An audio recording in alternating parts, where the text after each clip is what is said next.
사도행전 5장 12절부터 42절까지 말씀을 봉독합니다. 사도들의 손을 통하여 민간의 표적과 기사가 많이 일어나매 믿는 사람이 다 마음을 같이하여 솔로몬 행각에 모이고 그 나머지는 감히 그들과 상종하는 사람이 없으나 백성이 칭송하더라. 믿고 주께로 나오는 자가 더 많으니 남녀의 큰 무리더라.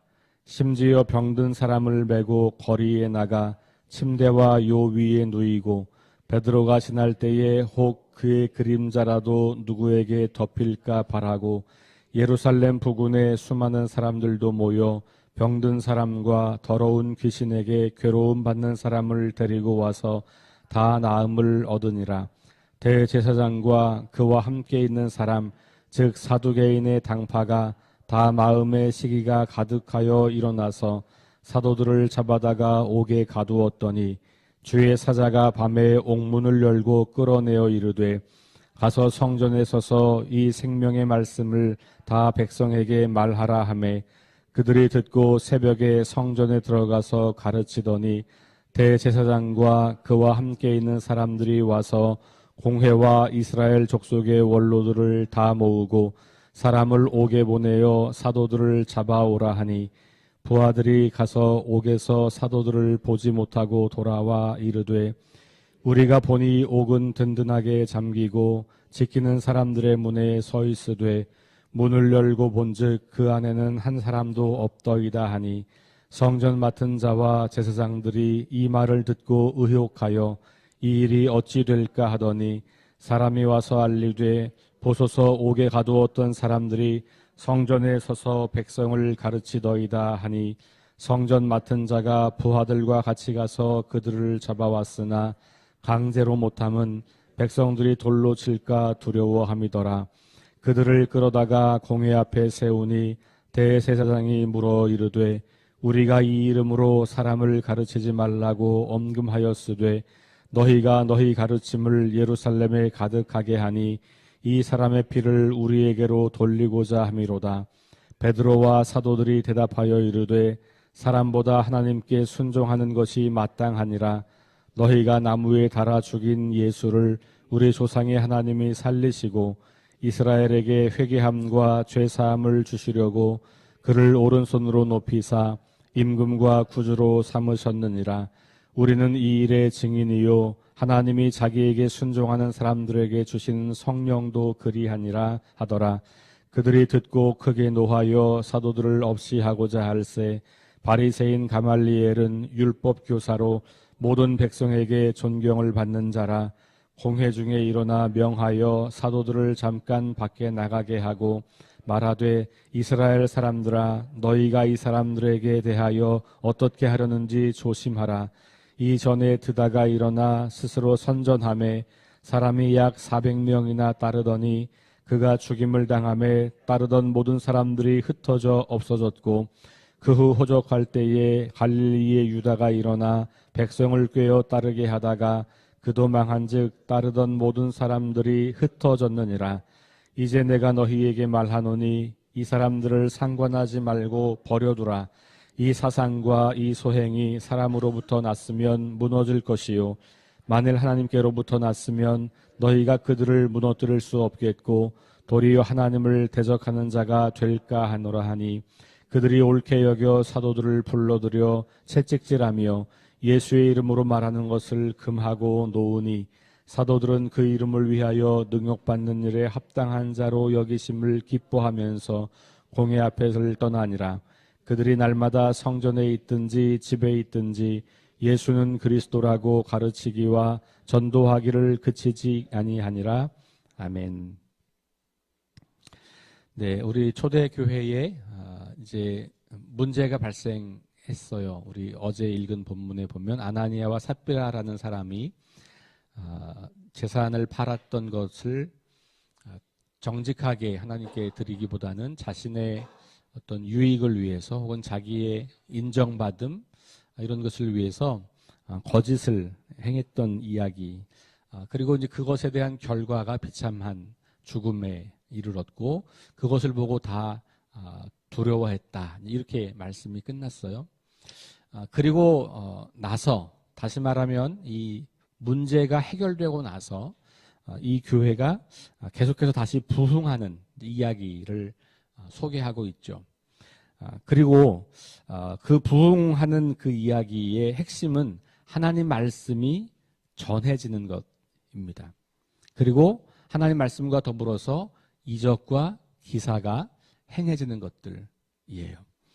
그런데 14절에 보면 믿고 주께로 나오는 자가 더 많으니 라고 하는 말씀이 있어요. 그러니까 이것이 초대교회가 성령이 임했고 말씀을 전했을 때 나타난 결과예요. 그러니까 우리가 흔히 말하는 부흥이라고 하는 단어를 쓸 수 있는 거죠. 이 부흥과 연결되는 아주 중요한 고리가 증인으로 살아가는 삶이 있는 거예요. 그것은 말로 예수의 부활을 선포하는 것과 더불어서 전혀 새로운 삶의 방식으로 살아가는 그 삶이 잘 균형을 이루는 것이죠. 그랬을 때 사람들은 예수님이 하나님의 아들이시고 메시아고 부활하신 분이구나 라고 하는 것을 믿게 되는 거죠. 그리고 사람들이 교회로 모이기 시작하는 거예요. 그런 열매들을 계속해서 중간중간 그렇게 이 사도행전 우리에게 보고하고 있어요. 그리고 그것에 대한 반응들을 또 소개하고 있습니다. 근데 오늘 말씀에서 대제사장과 사두개인들의 반응이 나옵니다. 17절에 보니까 대제사장과 그와 함께 있는 사람, 즉 사두개인의 당파가 이렇게 시작을 하죠. 그러니까 교회가 잘 부흥하고 중간에 문제가 발생하고 그게 해결되고 또 부흥하고 이렇게 되면서 사람들이 놀라기 시작하고 어떤 사람들은 주님께 돌아오는 사람들이 생기고 특별히 그 당시 유대 종교 지도자들이었던 대제사장과 사두개인들 이런 사람들에게는 이 신흥 종교의 부흥이 위협이 되는 겁니다. 그래서 시기가 일어나고 자기들의 종교 기득권을 상실할 것 같은 두려움이 생기게 되고 그것이 이제 이 사도들을 박해하는 일들로 연결되게 되는 거죠. 이게 다 연결되어 있어요. 성령의 충만함 그리고 그것 때문에 말씀을 전하기 시작했던 거고 박해가 있지만 고난이 있지만 계속해서 주의 이름을 부르면서 그 예수의 부활을 선포하고 그리고 전혀 새로운 삶의 방식들을 가난한 자들에게 나누어 주면서 삶을 살아가는 이런 삶. 그것 때문에 사람들이 계속해서 교회로 돌아오게 되고 또 그것을 보면서 박해하는 사람들은 더 박해가 심해지고 이런 이야기들이 계속 이제 사도행전에서 흘러가는 거예요. 그 흐름이 중요한 흐름을 여러분들이 가지고 보면서 이 교회가 어떻게 그런 과정을 통해서 계속해서 성장해 가는가를 함께 살펴보시면 사도행전을 읽으실 때 아주 재미있게 읽으실 수가 있을 것 같습니다. 자, 오늘 말씀에 대제사장과 사두개인들이 마음의 시기가 가득히 일어났다라고 하는 표현이 등장하고 그래서 사도들을 잡아다가 옥에 가둡니다. 그런데 그 가두어 주었지만 밤에 주의 천사가 그들을 풀어주면서 너희가 성전에 가서 계속해서 생명의 말씀을 전하라 이렇게 명령하죠. 그러니까 그들이 그 새벽에 성전에 와서 말씀을 가르치기를 힘쓰고 있습니다. 그걸 모르고 이제 대제사장과 서기관들이 그 사도들을 데리고 와라. 그래서 공회를 소집하고 그 공회에서 이 사람들을 벌하려고 하는 것이죠. 가보니까 없었어요. 그래서 돌아와서 보고를 합니다. 없습니다. 이렇게 이제 보고를 하니까 이게 어쩌게 된 건가? 다들 궁금해하고 있을 때 그때 사람들이 와서 옥에 있어야 할 사람들이 성전에서 지금 말씀을 가르치고 있다라고 하는 이야기를 하게 되고 그래서 다시 성전으로 가서 붙잡습니다. 26절 성전 맡은 자가 부하들과 같이 가서 그들을 잡아왔다 이렇게 나와 있죠. 그런데 강제로 하지 못하는 것은 백성들이 돌로 칠까 두려워합니다. 이미 많은 사람들이 이 사도들의 말씀을 듣고 사도들을 통해서 회심에 이르는 사람들이 많아지기 시작했고, 많은 사람들에게 인기를 누리거나 많은 사람들에게 영향력을 행사하기 때문에 이 지도자들이 함부로 할 수 없다라고 하는 것을 보게 됩니다. 자, 그래서 공회 앞에 세워서 대제사장이 묻습니다. 분명히 그렇게 하지 말라고 했는데, 우리 이건 4장에 나오잖아요. 베드로와 요한이 성전 미문에 앉은 장애인을 치유한 이야기. 그리고 났을 때 사람들이 막 몰려와서 설교를 하게 되고, 그래서 솔로몬 행각에서 설교를 하고 뭐 이러면서 사람들이 막 회심하게 되고, 그럴 때 이제 붙잡아다가 한번 미리 경고했잖아요. 그렇게 하지 말아라 이렇게 했습니다. 그리고 나서 오늘 이 이야기가 있고 나서 또 다시 경고하는 거죠. 우리가 그렇게 하지 말라고 했는데 너희가 왜 이렇게 또 가르치고 있냐? 그러면서 마치 우리가 이 예수를 죽인 것처럼 그렇게 모함하느냐 이렇게 말하는 거죠. 그게 이 사람의 피를 우리에게로 돌리고자 합니다. 이렇게 말하는 거예요. 그러니까 예수님이 부활했다, 너희가 죽인 예수를 하나님이 살리셨다라고 하는 말은 유대 종교 지도자들에게는 그 부활하신 예수님을 우리가 죽인 거라고 이렇게 이제 듣게 되는 거니까 그 말을 하는 거예요. 그러면서 자기들의 그 위태로움 이것들을 이제 말하고 있는 것이죠. 29절 말씀을 우리 함께 읽어보겠습니다. 시작. 베드로와 사도들이 대답하여 이르되 사람보다 하나님께 순종하는 것이 마땅하니라. 아멘. 이것이 베드로와 요한 그리고 베드로와 사도들이 일관되게 가지고 있는 태도예요. 그게 4장에서도 나왔던 말씀입니다. 4장 한번 돌아가서 보시면 4장 17절에 이렇게 나와요. 이것이 민간에 더 퍼지지 못하게 그들을 위협하여 이후에는 이 이름으로 아무에게도 말하지 말게 하자라고 하는 게 요때 이제 있었던 공회의 결정이에요. 그래서 그들을 불러서 경고해서 도무지 예수의 이름으로 말하지도 말고 가르치지도 말라라고 했어요. 19절 다 함께 시작. 베드로와 요한이 대답하여 이르되 하나님 앞에서 너희의 말을 듣는 것이 하나님의 말씀을 듣는 것보다 옳은가 판단하라. 자, 지금 방금 읽은 29절 말씀, 사람보다 하나님께 순종하는 것이 마땅하다는 말씀과 같은 말씀이에요. 조금 더 길게 말하고 있을 뿐이에요. 하나님 앞에서라고 하는 단어가 이 4장에 나와 있어요. 그러니까 지금 베드로와 요한 그리고 지금 이 5장에서 나오는 베드로와 사도들도 자기들을 위협하는 대제사장과 사두개인들이 보이는 게 아니에요. 누가 보여요? 하나님이 보이는 거예요. 이게 성령 받은 사람의 아주 중요한 특징이에요. 그러니까 성령 충만함은 다시 말씀드릴게요. 신비한 현상을 말하는 게 아니에요. 그런 현상은 성령이 임하셨을 때 나타나는 현상이죠. 그 현상은 있을 수 있는데 그 현상에 주목하는 게 아니고, 그래서 성령이 임해서 내가 성령을 받아서 내가 성령의 어떤 그 특별한 아주 신비한 경험을 했기 때문에, 그래서 내가 어떻게 됐는데, 내가 뭘 보기 시작했는데, 지난 주일 말씀 제목이 성령이 보게 하는 것. 그래서 내가 뭘 봤냐는 거예요. 눈에 보이지 않던 하나님이 보이기 시작하는 거예요. 내가 알지 못했던 하나님의 꿈과 계획이 선명해지기 시작하는 거예요. 그래서 이렇게 나를 위협하는 사람들 앞에서도 내가 담대하게 우리는 보고 들은 것을 말하지 아니할 수 없다. 담대하게 예수의 부활을 선포하고 하나님 나라를 선포하는 일을 하는 거예요. 예수의 부활과 하나님 나라가 바로 성령을 통해서 우리가 보고 깨닫는 것이에요. 그러니까 방언을 하고 무슨 예언의 은사를 받고 입신을 하고 통역을 하고 치유를 하고 이런 현상들 자체보다는 그 현상들을 통해서 그 사람이 과연 하나님께서 행하시는 일을 보고 있느냐? 그 사람이 과연 삶이 완전히 바뀌어졌느냐? 그래서 그를 통해서 하나님이 이 땅에서 하시려고 하는 그 놀라운 일, 깨어지고 망가진 세상을 치유하고 회복하는 그 하나님의 일을 보기 시작하고 그것을 내 삶의 이유와 목적으로 삼게 됐느냐?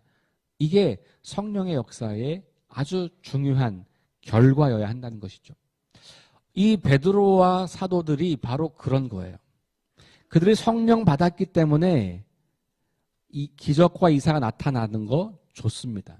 그럴 수 있죠. 성령께서 하시는 일이니까. 그런데 더 놀라운 것은 그들이 이런 위협에도 불구하고 박해에도 불구하고 계속해서 생명의 말씀을 전하고 있다는 거예요.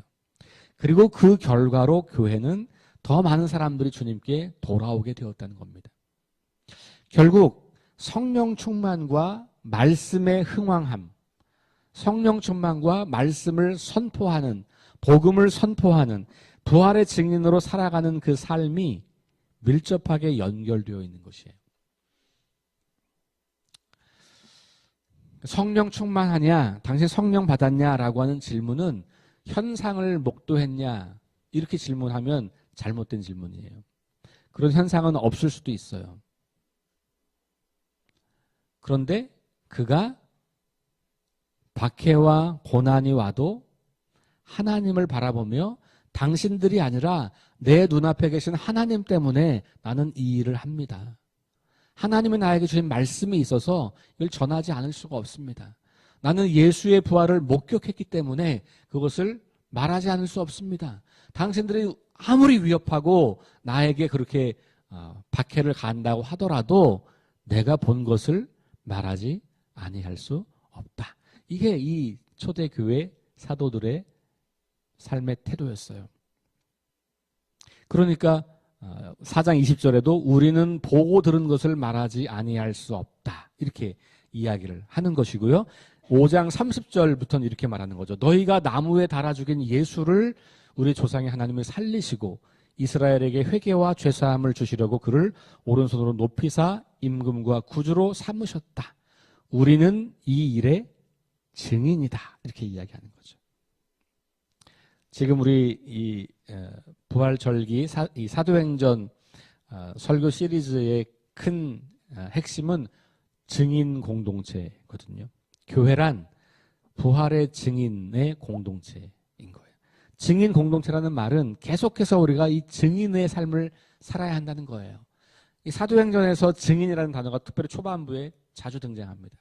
제자들의 입을 통해서 우리가 증인입니다. 증인의 역할은 보고 들은 것을 있는 그대로 전하는 거예요. 그렇죠?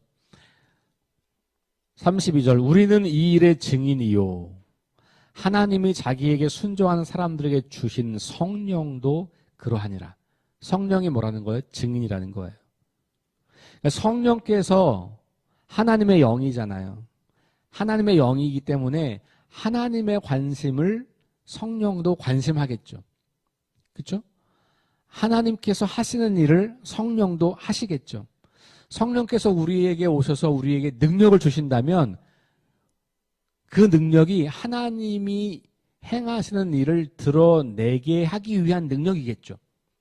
그러니 여러분 성령을 이상한 신비한 기운과 에너지로 오해하시면 그건 굉장히 위험한 거예요.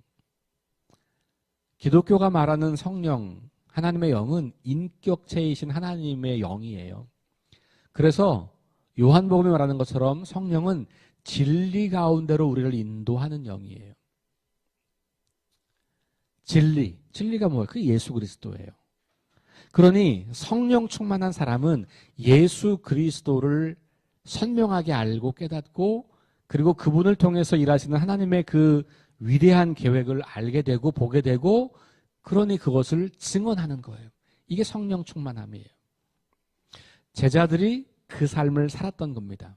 그러니까 박해가 오고 고난이 와도 그것을 견디는 거예요. 그리고 그들은 모일 때마다 기도하기를 힘쓰는 거예요. 그게 뭐예요? 주의 이름을 부르는 거예요.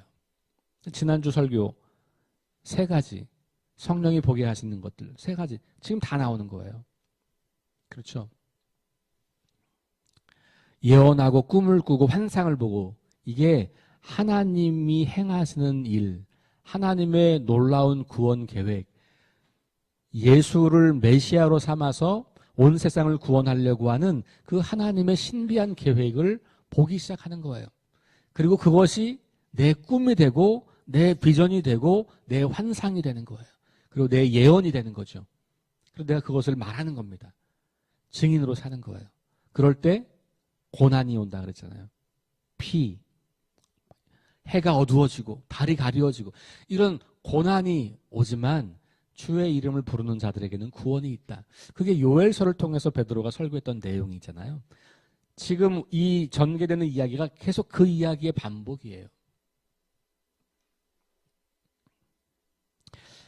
자, 그러니까 33절에 그들의 반응이 다시 나와요. 33절 그들이 듣고 크게 노하여 사도들을 없이 하고자 할세. 사도들을 죽이려고 하는 거예요. 계획을 세우는 거예요.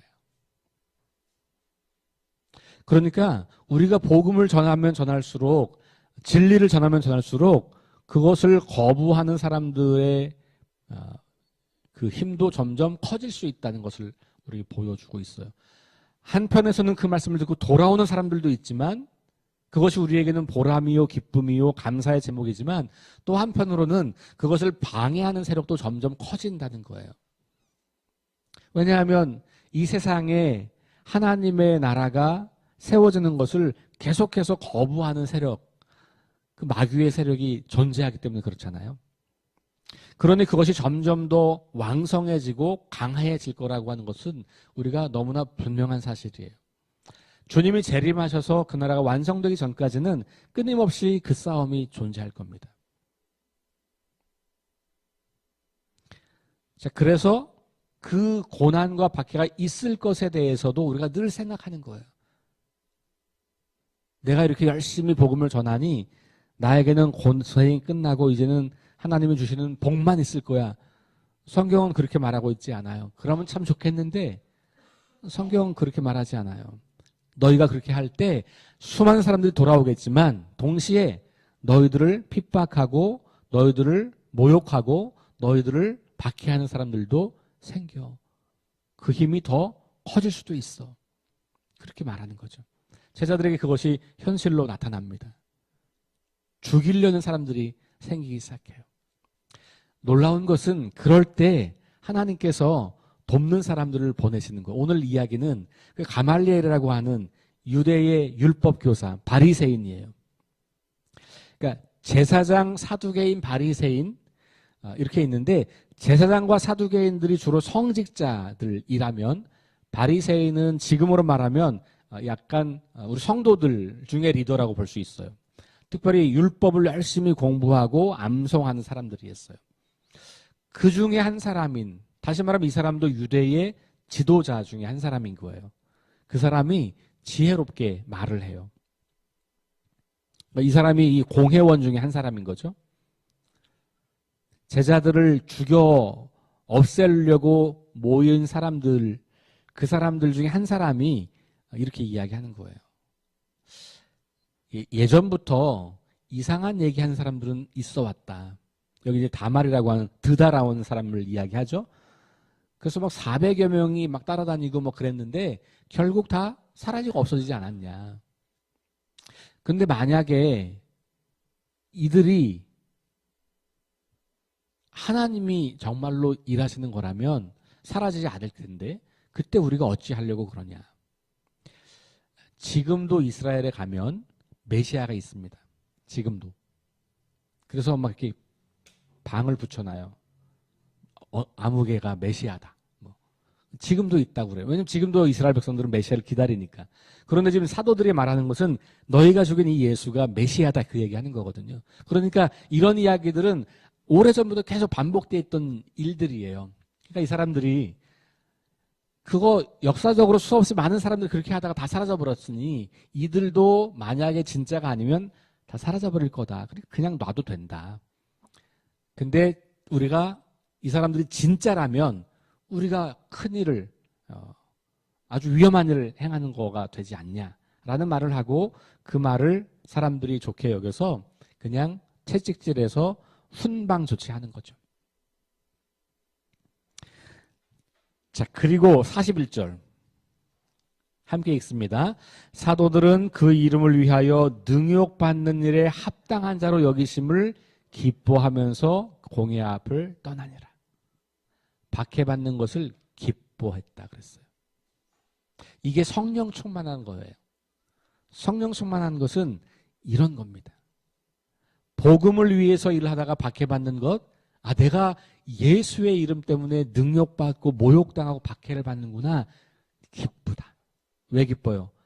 그 하나님의 일에 내가 동참하는 사람이 되었기 때문에, 하나님 나라를 드러내는 그 일에 내가 쓰임받았기 때문에, 예수가 메시아이고 부활하신 하나님의 아들이라고 하는 사실을 드러내는 일에 내가 사용되었기 때문에 그것으로 기뻐하는 거예요. 오늘날 우리들과 사뭇 다른 모습이잖아요. 우리는 하나님의 일을 하다가 억울한 일을 당하면 막 속상하고 그것 때문에 막 잠을 못 자고 누군가를 미워하게 되고 어떻게 이것을 되갚아 줄까를 고민하게 되고 우리 마음이 끊임없이 그런 현상들이 일어나잖아요. 이 사람들은 어땠어요? 기뻐했다.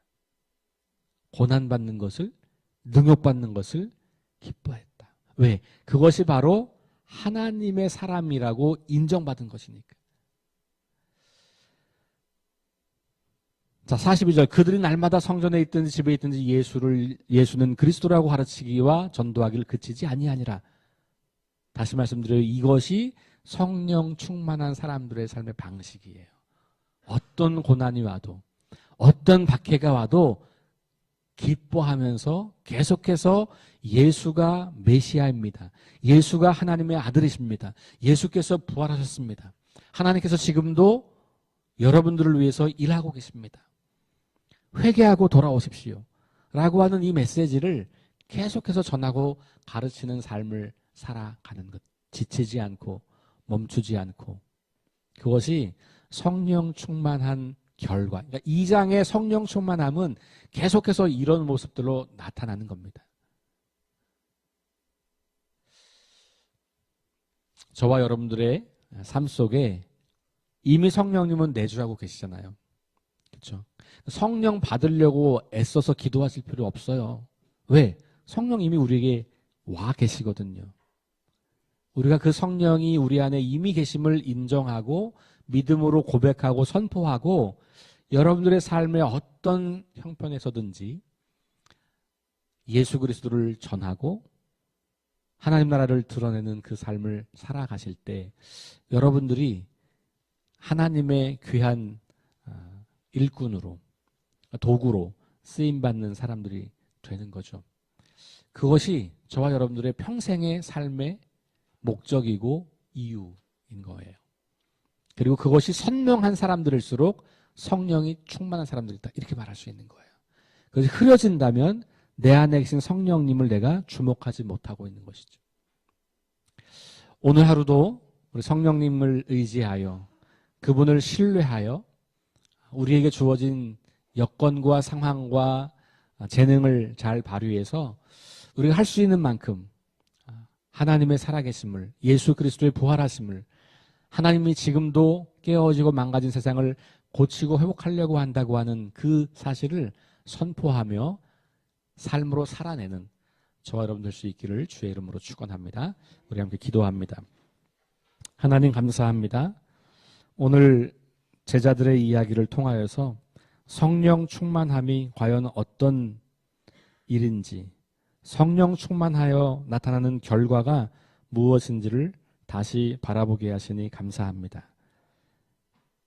끊임없이 말씀을 선포하는 것, 어떤 상황에서든지 포기하지 않고 예수가 메시아라고 하는 사실을, 하나님이 예수님을 통해서 이 땅에 생명을 주시기를 원하신다는 것을 선포하고 가르치고 살아내는 것, 그것이야말로 성령 충만함의 진정한 결과요 열매인 것을 깨닫게 하시니 감사합니다. 어떤 어려움이 닥쳐도, 어떤 손해가 우리에게 찾아와도 그것을 감내하면서 하나님 나라 복음을 위해서 예수 그리스도를 위해서 우리의 삶을 하나님께 드릴 수 있도록 인도해 주옵소서. 직장과 가정과 지역 사회와 우리가 살아가는 모든 삶의 공간이 복음을 증거하는 공간이 되게 하시고 우리가 만나는 모든 사람들을 하나님의 나라의 아름다움을 드러내고 선포하는 대상으로 여기며 살아갈 수 있도록 인도해 주옵소서. 예수님 이름으로 기도합니다. 아멘. 우리 함께 네 가지 기도 제목 가지고 함께 합심 기도하시고 개인 기도하고 돌아가겠습니다. 우리 첫 번째, 부활의 능력과 소망을 품고 하나님 나라를 증언하고 살아내게 하소서. 두 번째, 하나님 말씀이 기준이 되게 하소서. 세 번째, 우리 김희동 원사님의 의식 회복과 질병과 연약함으로 고통당하는 사람들을 치유해 주십시오. 우리 김희동 원사님은 지금 병원을 이제 옮겨서 요양병원으로 가 계시고요. 그러나 계속해서 좀 상황은 악화되고 있다라고 우리가 전화를 좀 받았고요. 그리고 우리 김유경 집사님 계속해서 좀 암과 투병하는 일이 좀 힘들어지시는 것 같아요.